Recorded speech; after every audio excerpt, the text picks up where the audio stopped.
Hi, I'm Stephen Gandolfi. And I'm Timothy Van Riper. And we're coming to you once again from the tasting room here at Westport Whiskey and Wine to talk to you about this week's flight, 1792. Before we do that, we will touch on this week's events. On Tuesday, Pride Vineyards will be here.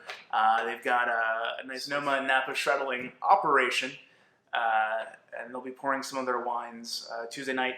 Wednesday, Jen Buck will be doing Gobble Up Some Wine, which will be a tasting of Thanksgiving-inspired and Thanksgiving pairing kind of wines. Thursday, Tim will be here in the tasting room. What's your event Thursday? I'm going to do VOB Manhattans, actually. VOB Manhattans? Yeah. I love a good VOB Manhattan. A little too much. Speaking of VOB, this week's flight, 1792. Of course, the sort of premium line from Barton Distillery. We've got the small batch sweet wheat, single barrel, bottled and bond. Small batch, for the price, one of the best deals in bourbon, I think. We just tried through these the other day. What are your thoughts on the small batch? I liked it a whole lot more than I remembering like it. Got a lot of really sweet notes up front. A little bit of caramel. That berry note that kind of carries through.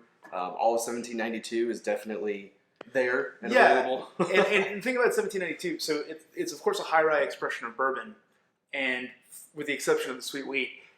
And it's funny how different these expressions are. I mean, the classic small batch, that berry character is really there. I get a lot of fruit, just big red fruit, of course caramel apple kind of things. Sweet wheat. That's a weird weeder, man. That's a weird weeded whiskey. Weird weeder. I don't think if we poured this blind in a weeded lineup that you would pick it out. There's no way. Or if we had it among, if we gave you a false positive, if we gave you like 3 weeders and this and said one of them's not, you would say this is not a weeder. Agreed. Caramel corn. Yeah, definitely candy corn, like butterscotch. Yeah, it doesn't have any of those big cherry notes or any of those big sort It's not even that fruity note that's there, it's through the 1792. It's just not. It's weird. It's just this sort of lactic caramelly kind of character. Very smooth body though, very supple. It is a little bit lighter. Which is interesting transition to the single barrel, because for me, single barrel is very much like a more reserved version of small batch. You know what I mean? Like it's got a lot of those same characteristics, leaner, more vibrant. It's a whiskey that doesn't have to overstate itself. What was your tasting on earlier? You gave me a good one. It was a lot of vanilla, like more specific, like Madagascar vanilla. Also, I've never been to Madagascar. But yeah, definitely some oak vanillin on there. And in fact, a lot of oak vanillin on the bottled and bond.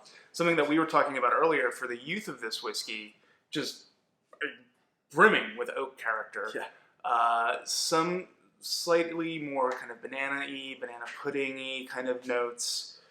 For 1792, again, for basic one distillate with the exception of the weeder, drastically different expressions, proofs varying very slightly from 42 or 45 up to 50% alcohol.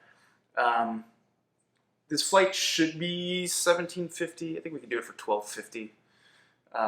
And other than that, this will be my second to last video with y'all. I'll be here again next week with Tim while he schools me on what's next week's flight.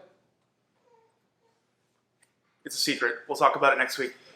And then from then on, it's gonna be me. Face. We are 2 different people. We get asked if we're brothers a lot. We get asked if I'm him mostly. I don't think he ever gets asked if he's me. No, I'm always you.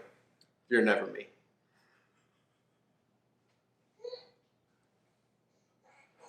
Have a good evening. Cheers.